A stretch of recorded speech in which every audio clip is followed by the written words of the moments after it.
आज हमारे साथ मौजूद हैं मारूफ शायर जनाब डॉक्टर ताहिर शहीर। बहुत शुक्रिया, बहुत नवाजिश। मज़ाहिया शायर और ड्रामा निगार के तौर पे आपने अपने आप को मनवाया।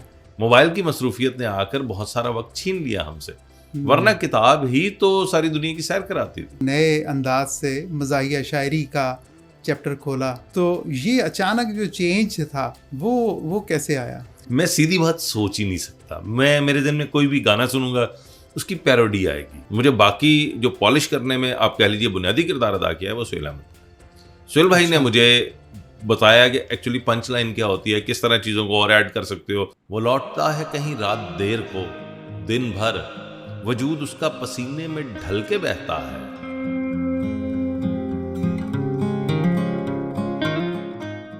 गिले हैं फिर भी मुझे ऐसे चाक दामा से, ये बात सच है मेरा बाप कम नहीं माँ से। पुराना सूट पहनता है, कम वो खाता है, मगर खिलौने मेरे सब खरीद लाता है।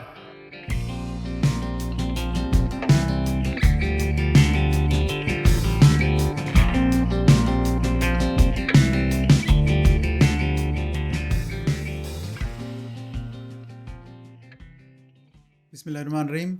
नाज़रीन, आप देख रहे हैं फॉर्मनाइट्स और मैं हूं आपका मेज़बान सलीम अब्बास कैसर। आज हमारे साथ मौजूद हैं मारूफ शायर। आप लोग उनकी मज़ाहिया शायरी से बखूबी वाकिफ़ हैं। एफसी कॉलेज के हरदिल अज़ीज़ उस्ताद हैं। शोबा उर्दू में उर्दू अदब की तालीम देते हैं जनाब डॉक्टर ताहिर शहीर। जी डॉक्टर साहब, प्रोग्राम में खुश आमदीद। बहुत शुक्रिया, बहुत नवाजिश। कैसे मिजाज हैं आपके? खैरियत से हैं? शुक्र अल्लाह का। एफसी में बंदा मौजूद हो तो कैसे मिजाज अच्छे नहीं हो सकते। आप एफसी कॉलेज में माशाल्लाह पिछले कमोबेश 20-22 साल से वाबस्ता हैं। 2003 में मुझे याद है कि आपने और हमने सब ने इकट्ठे एफसी कॉलेज ज्वाइन किया था। बिल्कुल। तो तब से अब तक आप एफसी कॉलेज के हरदिल अज़ीज़ उस्ताद के तौर पर जाने जाते हैं। हमारे नाज़रीन को बताइए कि आपके यहाँ पे खैर जो एफसी कॉलेज में वक्त गुजारा उसके बारे में भी, और उससे पहले आपका जो तख्लीकी सफ़र था। आप तो माशाल्लाह जब एफसी कॉलेज आए थे उससे पहले भी आपकी 2 किताबें शाया हो चुकी थी। उसके बाद एक और शनाख्त के तौर पे मज़ाहिया शायर और ड्रामा निगार के तौर पे आपने अपने आप को मनवाया। तो ये सफ़र कैसे शुरू हुआ, ज़रा जस्ता जस्ता बताइए। ऐसा होता ये है असल में कि जो सलाहियत होती है ना इंसान के अंदर मौजूद होती है। आप ख़ुद लिखते हैं, आपको इस चीज़ का बखूबी अंदाज़ा है। मैं बचपन में किताबें पढ़ता था, मुख्तलिफ जो पॉकेट मनी मिलती थी उससे मुख्तलिफ रिसाले, मुख्तलिफ किताबें, वो इमरान सीरीज़ हो, वो इश्तियाक अहमद हो, वो उससे पहले टार्ज़न की कहानियाँ हो, या उसके बाद फिर पाकिस्तानी अदब था, अशफाक साहब थे, बानो कुद्सिया थी, अहमद अदीम कासमी, ग़ुलाम अब्बास, एक तवील फ़हरिस्त है। इन सब को पढ़ा। उसके बाद जो था वो फिर जो सब कॉन्टिनेंट का लिटरेचर है उसको पढ़ना शुरू किया, रशियन लिटरेचर को पढ़ना शुरू किया, चेखोव को पढ़ लिया, दोस्तोयेव्स्की को पढ़ लिया। क्योंकि उस दौर में मोबाइल नहीं थी ना, तो मोबाइल ना होने की वजह से बहुत सारा वक्त होता था। मोबाइल की मसरूफियत ने आकर बहुत सारा वक्त छीन लिया हमसे, वरना किताब ही तो सारी दुनिया की सैर कराती थी। किताब ही से तो ताल्लुक जुड़ता था। अच्छा, मैं फिर साइंसेस का स्टूडेंट था। अब मुझे इत्तफाक ये हुआ कि जब रेडियो गया तो मुझे अशफाक अहमद मिल गए। अशफाक साहब जिन्हें दुनिया तलकीन शाह या बाबा जी के नाम से जानती है, उन्होंने मुझे कहा कि तुम्हारा शोबा बनता है लिटरेचर। सो उनके कहने पे डरते डरते मैं इस रास्ते पे चला और वाक़तन वो अल्लाह ने करम किया, बेहतरीन साबित हो गया। शेर कहने का शुरू से वो मिजाज रहा, हालांकि नसर ज़्यादा पढ़ी है।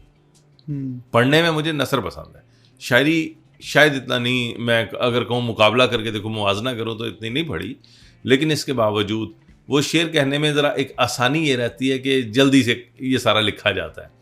नावल लिखने बैठे हैं, बड़ा तवील जो है वो दौरानिया चाहिए होता है, इसलिए ज़रा शायरी मुझे आसान लगती है कि 10-15 मिनट में गज़ल कह ली, बस ठीक है। अच्छा, ये तो बल्कि आपका अपना एक्सपीरियंस है, वरना जो लोग हैं वो नसर निगार, उनसे मैंने पूछा तो वो कहने लगे यार शेर कहना बड़ा मुश्किल काम है।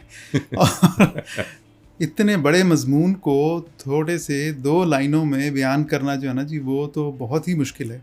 इसीलिए हम नसर में बड़े सहूलत के साथ उस पूरे वाक़े को, पूरे मंज़र को बयान कर देते हैं। लेकिन आपका एक्सपीरियंस डिफरेंट है। बिल्कुल मेरा उलट है इसके, बिल्कुल ऐसे ही है। बाकी जब एफसी आए तो एफसी में आप जैसे दोस्त मिल गए, बाकी अहबाब जो मौजूद थे, वो एक ताल्लुक़ ऐसा जुड़ा। एफसी मेरे लिए सारी चीज़ें पीछे हैं, एफसी सबसे आगे, इसे मैं अपना घर मानता हूँ। तो मेरे लिए यहाँ पर मेरे कुलीग्स नहीं हैं, मेरे ये घर के लोग हैं, मेरे फैमिली मेम्बर्स हैं। तो यहाँ की किसी भी चीज़ के साथ जो जुड़ना है मेरे लिए एक सुकून का, इत्मीनान का, तस्कीन का बायस होता है। वो नज़र भी आता है कि आपने यहाँ आके बड़े इत्मीनान से, सुकून के साथ अपनी सलाहियतों को जो है ना पॉलिश किया। और हमें नज़र आता है कि ताहिर शहीर, जो कि पहले सिर्फ संजीदा गज़ल या नज़म लिखा करता था, उसने एक नए अंदाज से मज़ाहिया शायरी का चैप्टर खोला। अब आप जहाँ मौजूद होते हैं वो महफ़िल किश्त ज़ाफ़रान बन जाती है। आपको अल्लाह ताला ने बहुत शोहरत अता की। तो ये अचानक जो चेंज था वो कैसे आया? अच्छा, ये ना मेरे अंदर आप कह लें बिल्ट इन फॉल्ट है। मैं इसको बिल्ट इन फॉल्ट मानता हूँ। मैं सीधी बात सोच ही नहीं सकता। मैं मेरे दिन में कोई भी गाना सुनूंगा, उसकी पैरोडी आएगी। कोई शेर पढ़ूंगा, उसके अंदर कोई एक आध लफ्ज़ बदलते हुए मैं कोई और उसका मतलब ले रहा हूँगा। ये शुरू से मिजाज का हिस्सा रहा। अच्छा, पहले जो मैंने आप कह लीजिए कि इस तरह शेर कहना शुरू किया ना मज़ाह के वाले से, मुझे नहीं पता था कि मैं मज़ाह लिखूँगा। लेकिन यूनिवर्सिटी में था, वहाँ पर आपको पता ही हमारी जामिया जो है उसके अंदर जो पंखे थे ना, वो 2 परों वाले पंखे उस दौर के। मैं चिढ़ा करता था कि ये कायदे-आज़म के दौर में सेकंड हैंड लेके लगाए गए थे। ये वो दौर था। तो उन पंखों के बारे में, क्लास के पंखों के लिए ना मैंने 2-3 शेर कहे थे। ये पहला, यानी अगर मैं कहूँ मज़ाक के हवाले से बाकायदा तौर पर, और वो वाइट बोर्ड पे लिख दिए थे मैंने, जिसपे हाँ वो शेर अंदर रह गए थे। मैं क्लास से बाहर चला गया था, उसके बाद चला गया था, निकाल दिया गया था कि हमने पंखों का बहुत शोर सुना है सर जी। वाह! हमने पंखों का बहुत शोर सुना है सर जी, इन पे चलता नहीं कुछ जोर सुना है सर जी। जितना चलना था इन्हें इतना ये चल बैठे हैं, सैकड़ों बार ये परवाने हैं जल बैठे हैं। वाह! कर्म अब इनकी भी मैयत पे ये फरमा दीजिए, इनको कमरों में न लटकाइए, दफना दीजिए। ये आगाज था जहाँ से मजाक कहना शुरू किया।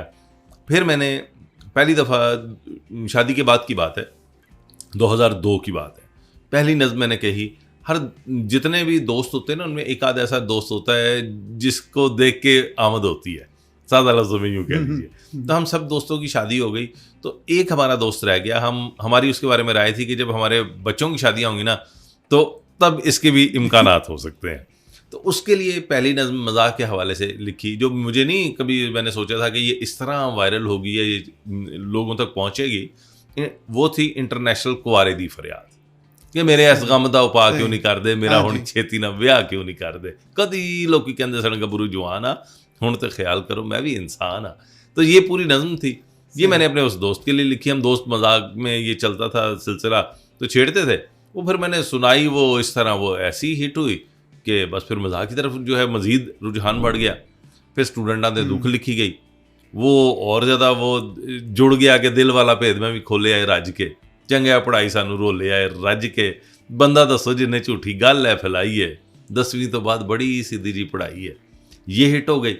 तो जब ये नज़में हिट होना शुरू हुई तो फिर एहसास हुआ कि हाँ यार, ये तो संजीदा कहने से भी आसान लग रहा है मुझे, तो फिर ये क्यों ना लिखा जाए।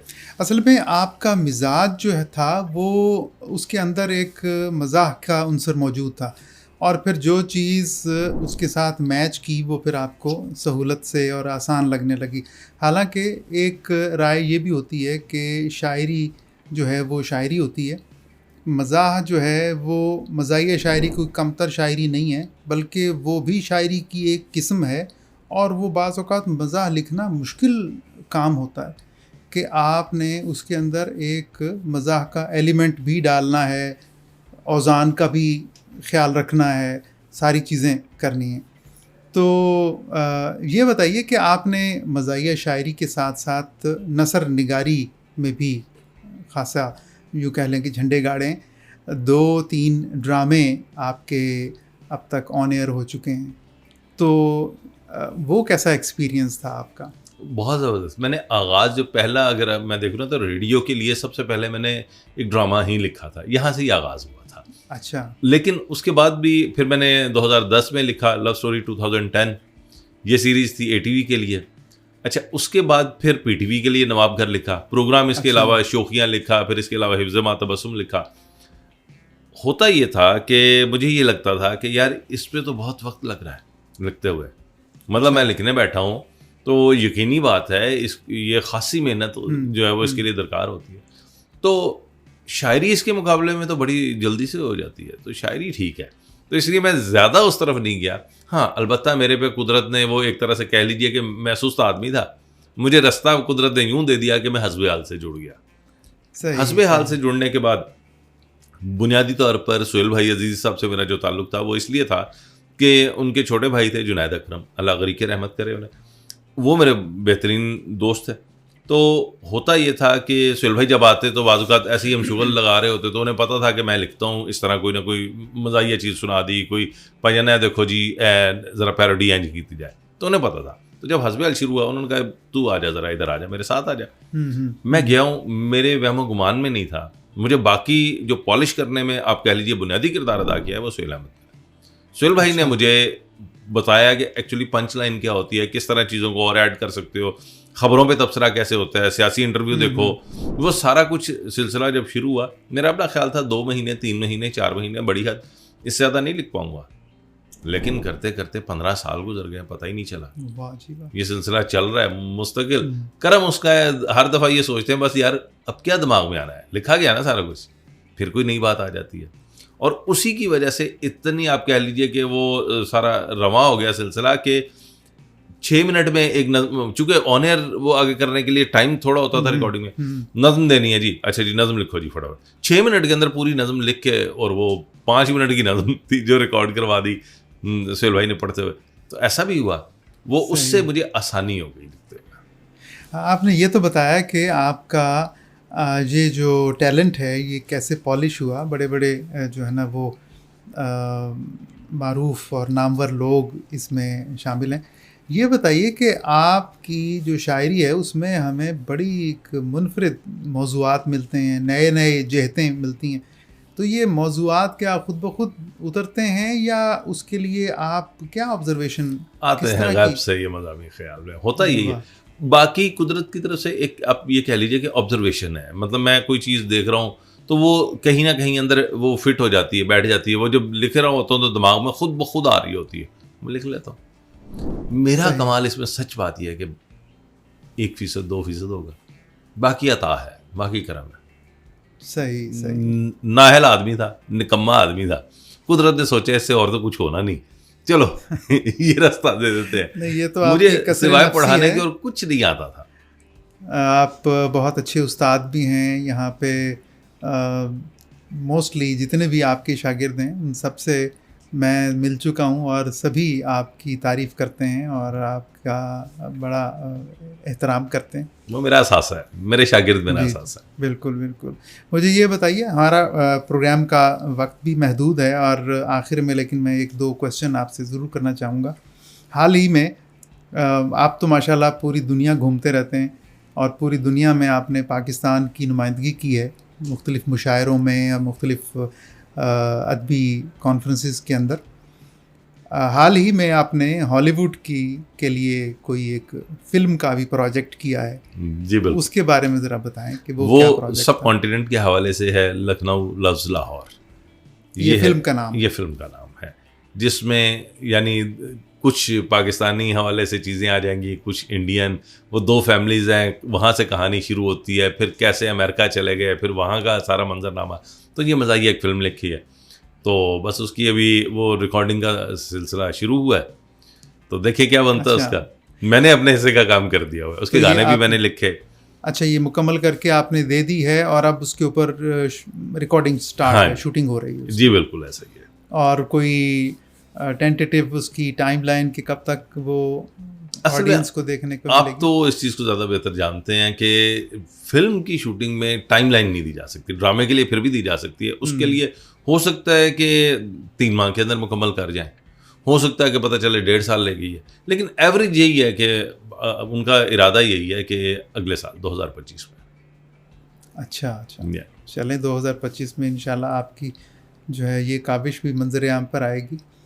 तो हमारे प्रोग्राम का वक्त ख़त्म हुआ जाता है। आखिर में आप हमारे स्टूडेंट्स को, जो आपके परस्तार भी हैं, आपके चाहने वाले हैं, उनको क्या मशवरा देंगे कि वो अपनी सलाहियतों को और अपनी जो टैलेंट है उसको कैसे पॉलिश करें और कैसे कामयाब शख्स के तौर पर सामने आ सकते हैं? कुदरत ने ना आपके अंदर कोई ना कोई सलाहियत रखी होती है, सिर्फ अपने ऊपर गौर करके देखें कि मेरे अंदर मैं कौन सी चीज़ करते हूँ मुझे लुत्फ़ आ रहा है।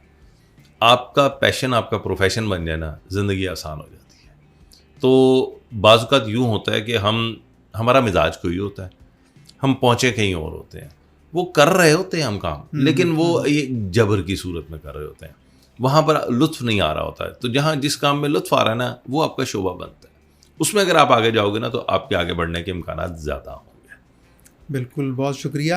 आखिर में मैं चाहूँगा कि ऑडियंस के लिए आप अपनी एक जो है मारूफ नज़्म वालिद के नाम के हवाले से जो आपने लिखी, वालदैन का मकाम और वालदैन का जो मर्तबा हमें उस नज़्म में नज़र आता है, वो आप ज़रूर शेयर करें, जो कि इस प्रोग्राम की जान होगी। मैं 2-3 चीज़ें आपके साथ शेयर कर देता हूँ। जी। पहले तो ये कि मज़ाक के हवाले से जैसे मैंने मिसाल दी थी, तो एक कथा कि बिछड़ जाना ज़रूरी हो गया था। वाह। बिछड़ जाना ज़रूरी हो गया था, मोहब्बत खून रुलाना चाहती थी, मुझे चाँपों कबाबों की लगन थी, वाह, वो डेली साग खाना चाहती थी। बहुत अच्छे, बहुत अच्छे। तो चूंकि एकदम मौसम आ रहा है उस तरह का, तो मेरे दिल में आ गया। इसी तरह 2-3 शेर और देखिए ज़रा कि छोटा सा एक सवाल है, ये कैसे हो गया। वाह। छोटा सा एक सवाल है, ये कैसे हो गया, ये कैसे हो गया, इस मुल्क का जो हाल है, ये कैसे हो गया, ये कैसे हो गया। वाह वाह वाह। और कहने को वो फ्रेंड तुम्हारी सही, मगर बहुत अच्छे, करती मुझे भी काल है। ये कैसे हो गया। और तुम तो गए थे रिंद को करने नसीहतें, बिगड़ी हुई सी चाल है, ये कैसे हो गया। बहुत अच्छे। तो इस तरह यानी मजाक का रंग आ गया। संजीदा जो मैंने आगाज में जो कही उस गजल के 3 शेर और वालिद की नज़्म कि अब भी मेरा है वो इस तरह बता दो मुझको, अब भी मेरा है वो इस तरह बता दो मुझको, जुर्म उसका ही सही, आओ सजा दो मुझको। क्या कहने। और मैंने मिट्टी से मोहब्बत का सिला मांगा था। वाह। मैंने मिट्टी से मोहब्बत का सिला मांगा था, इसका मतलब ये नहीं था कि दबा दो मुझको। वाह वाह वाह, क्या कहने, क्या कहने अभी, क्या कहने। मैंने मिट्टी से मोहब्बत का सिला मांगा था, इसका मतलब ये नहीं था कि दबा दो मुझको। और मुझको पाने की खलिश साथ लिए फिरते हो, मुझको पाने की खलिश साथ लिए फिरते हो, इससे अच्छा है किसी रोज गंवा दो मुझको। वाह वाह। और वालिद के हवाले से नज़्म बहुत खूब, जो मेरी शनाख्त बनी, मेरी पहचान भी बनी कि अजीज तर मुझे रखता है वो रगे जां से। वाह वाह। अजीज तर मुझे रखता है वो रगे जां से, ये बात सच है मेरा बाप कम नहीं माँ से। वो माँ के कहने पे कुछ रोब मुझ पे रखता है। वाह। वो माँ के कहने पे कुछ रोब मुझ पे रखता है, यही है वजह मुझे चूमते झिझकता है। क्या वो आशना मेरे हर कर्ब से रहे हरदम, जो खुल के रो नहीं पाता मगर से सकता है, जुड़ी है उसकी हर एक हाँ फकत मेरी हाँ से, ये बात सच है मेरा बाप कम नहीं माँ से। वाह वाह। और हर एक दर्द वो चुपचाप खुद पे सहता है, हर एक दर्द वो चुपचाप खुद पे सहता है, तमाम उम्र वो अपनों से कट के रहता है, वो लौटता है कहीं रात देर को, दिन भर वजूद उसका पसीने में ढल के बहता है। वाह। गिले हैं फिर भी मुझे ऐसे चाक दामा से, ये बात सच है मेरा बाप कम नहीं माँ से। और आखिरी बंद के पुराना सूट पहनता है, कम वो खाता है। पुराना सूट पहनता है, कम वो खाता है, मगर खिलौने मेरे सब खरीद हाय लाता हाय, है। वाह, वो मुझको सोए हुए देखता है जी क्या भर के, न जाने सोच के क्या क्या वो मुस्कुराता है। मेरे बगैर हैं सब ख्वाब उसके वीरा से, ये बात सच है मेरा बाप कम नहीं माँ से। बहुत आला, बहुत ज़बरदस्त डॉक्टर ताहिर शहीर साहब, आपसे प्रोग्राम का बड़ा मज़ा आया। नाजरीन, डॉक्टर ताहिर शहीर की इसी खूबसूरत नज़्म के साथ हम आपसे इजाज़त चाहते हैं। खुदा हाफ़िज़।